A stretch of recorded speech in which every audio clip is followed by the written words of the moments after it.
Alors Philippe de Gibon, je suis un des 4 cofondateurs de la société Converse, basée à Nice. Nous avons aujourd'hui 230 salariés et nous œuvrons dans le métier de la relation client.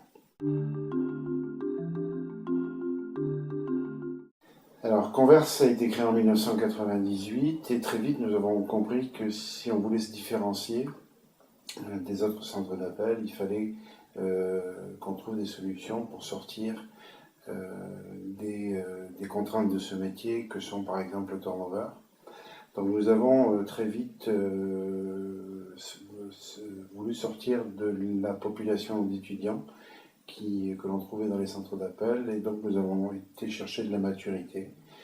D'abord avec une tranche de 30-50 ans sur essentiellement des mamans en retour à l'emploi, et puis très vite nous avons fait appel à nos premiers seniors. Aujourd'hui Converse, c'est 30% de plus de 50 ans, c'est 60% de femmes, c'est 12% de travailleurs handicapés et 24% de salariés issus de quartiers défavorisés.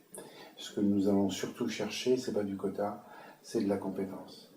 Et aujourd'hui, on en parle de manière aisée et tout simplement parce que toutes ces stratégies ont été mises en place en 1998, et à l'époque, on n'avait pas la contrainte du travail des seniors, on n'avait pas des contraintes de pénibilité au travail, ni l'association vie de famille et vie professionnelle. Chez nous, tout ça s'inscrit dans les jeunes à la création de l'entreprise. En fait, l'idée, c'était de mettre les salariés dans de très bonnes conditions de travail, à la fois financières mais aussi opérationnelles, pour obtenir le meilleur d'eux-mêmes. Quatre axes de développement. Le premier axe, c'est le contrat de travail à temps choisi. C'est une véritable bombe atomique. Le salarié a toutes les semaines la possibilité de choisir ses horaires de travail. Et 2 fois par an, il peut choisir son nombre d'heures contractuelles. Ce qui lui procure un sentiment de liberté. On n'a plus besoin de demander des autorisations pour aller chez un dentiste ou pour aller dans une sortie scolaire. Le deuxième axe de la deuxième stratégie mise en place, c'était d'aller travailler des opérations à valeur ajoutée. On a besoin d'une technique forte en matière de centre de relations clients. Elle a bien nous en a pris, parce que très tôt, quelques années après, on a vu apparaître les premiers centres d'appel offshore qui proposaient essentiellement des prix, 2,5 fois plus bas qu'en France. Donc on a opposé des prix à un savoir-faire. Le troisième axe, c'était de cibler des entreprises, des grandes entreprises françaises, des grands comptes français. Parce qu'on estimait que dans ces grandes entreprises, on allait pouvoir mettre en place tous nos process qualité et aller faire de la valeur ajoutée.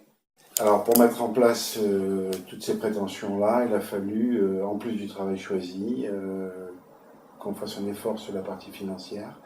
Et on s'est positionné d'abord que sur des CDI, donc on a offert à nos collaborateurs une vision d'avenir, et avec une rémunération qui était basée à 9% au-dessus de la convention collective pour la partie fixe, et 2 axes de rémunération variable, un axe opérationnel avec une prime de présentéisme et une prime d'horaire décalé, et un variable aussi basé sur la performance. Un salarié voulant s'investir en matière de performance financière récupère une partie du surbénéfice qu'il a créé.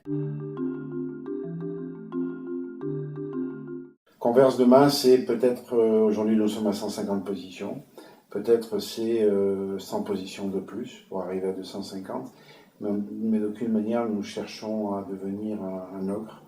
Aujourd'hui, on a des valeurs fortes, on les peaufine depuis bientôt 14 ans, et on n'a pas envie de perdre notre âme. Ce qu'on a surtout envie de faire, c'est un travail propre, tant sur le plan financier que sur le plan social.